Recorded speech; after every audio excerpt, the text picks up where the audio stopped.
Assalamualaikum warahmatullahi wabarakatuh. Ketemu lagi bersama saya Yus Manggung. Kali ini dalam mata pelajaran ekonomi kelas 11. Pada pertemuan kali ini saya akan membahas tentang ciri dan karakteristik negara maju dan berkembang. Untuk itu saksikan terus video ini sampai selesai.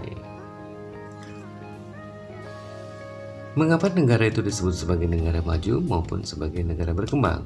Yang pertama adalah pendapatan PDB per tahun. Pengertian produk domestik bruto atau pendapatan nasional yaitu jumlah total hasil produksi barang dan jasa yang dihasilkan masyarakat suatu negara selama periode tertentu atau 1 tahun, termasuk barang dan jasa yang dihasilkan oleh masyarakat negara asing yang bekerja di dalam negeri. Dalam perkembangannya, negara terbagi menjadi dua, yaitu negara maju dan negara berkembang. Hal tersebut dapat dilihat dari berbagai sektor, terutama sektor ekonomi.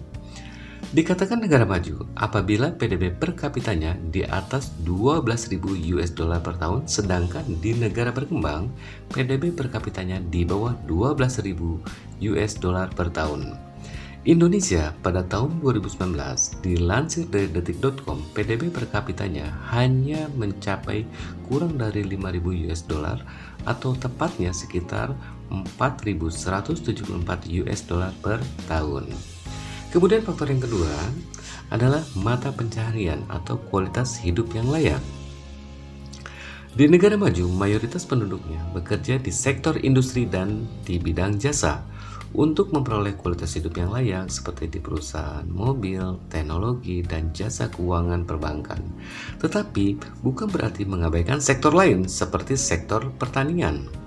Contohnya di negara maju seperti Jepang, teknologi pertaniannya sudah maju dan modern sehingga memudahkan para petani dalam menggarap lahan pertanian menggunakan elevator atau traktor dalam istilah kita, serta menggunakan teknik penanaman sistem hidroponik dan aquaponik yang tidak membutuhkan lahan yang cukup besar. Kemudian di negara berkembang, mayoritas penduduknya itu bermata pencarian dengan memanfaatkan hasil alam seperti pertanian, nelayan, kelautan dengan menjadi petani dan nelayan. Kemudian faktor yang ketiga adalah komoditas ekspor.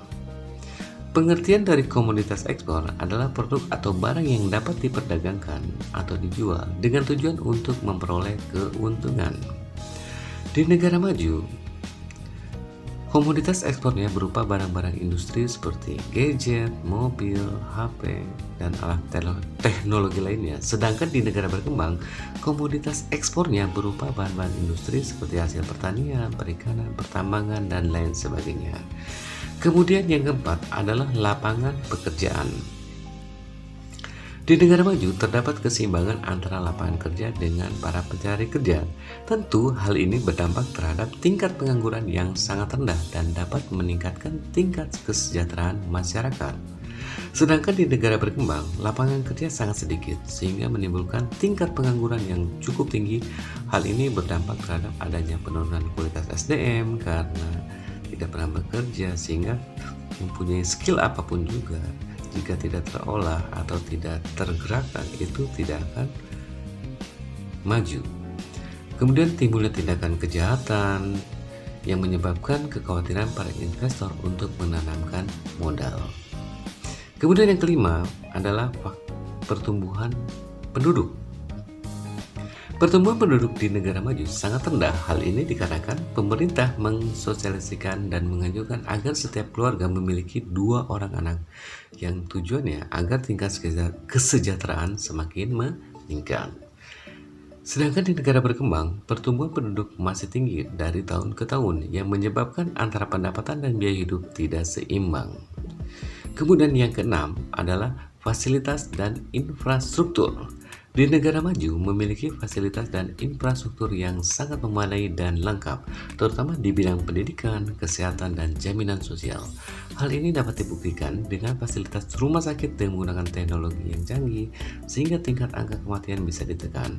Sedangkan di bidang pendidikan memiliki kualitas pengajar yang baik, sehingga dapat menghasilkan SDM yang berkualitas dan terampil. Sedangkan di negara berkembang, fasilitas dan infrastruktur yang dimiliki kurang memadai, terutama di bidang pendidikan dan kesehatan. Hal ini dapat dibuktikan dengan adanya masyarakat dari negara berkembang berobat dan sekolah di luar negeri.